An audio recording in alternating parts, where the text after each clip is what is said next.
Hello, this is Mr. McMurray, and welcome to the Pivot Lab Intro to Acceleration. All right, this one's a pretty easy lab. I don't know if there'd be a whole lot of things we need to go over, but basically they have a picture of a glider.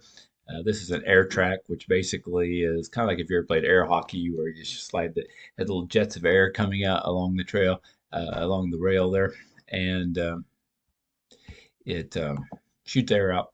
And this little glider, since it's pushing the air up, it will push it up off, so there's no friction between, reduces the friction.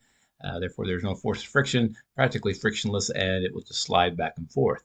Okay, so I just want you to look at that and then answer some questions based on that. Um, there, and I really don't think there's any measurements you have to take. There are some tools, obviously. Notice the velocity is down here at the bottom in centimeters per second. Later, we may have another lab that uses this, and you'll need to convert that to meters per second. But for this one, I don't think there's any problems with that. But if you hit this one, it has the velocity. Notice it says R to the right, so it's going to the right.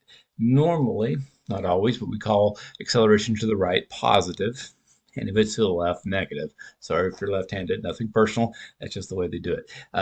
But that's just kind of the convention how we do it. But it doesn't have to be that way. But that's usually what we do. So you know, if it says R, and then when it hits the end back, or actually the force of the motor is enough to make it start coming back, it switches to L. So we could consider that a negative 43 centimeters per second. Okay, same general principle. It's just one's one direction, one is the opposite direction. Velocity, as opposed to speed, always has a direction. Okay, and like I said, usually it's just plus if you're going forward, negative if you're going backwards. But technically, it would have to have a right, left, a northeast, northwest, whatever, some kind of direction to it. And that's why if you change direction, you are also changing the acceleration. Okay, there is a ruler, but I don't think for this one you'll need to do that to measure anything. There's a timer, but also again, I don't think you'll need to time anything for this particular lab. And there's the velocity down here, but once again, you're not going to be graphing anything with it, so I think you're good. I think you'll be able to answer the questions, but by all means, if you have questions about something, send it to me and I will help you with it if I can. All right, enjoy, and we'll see you at the next lab.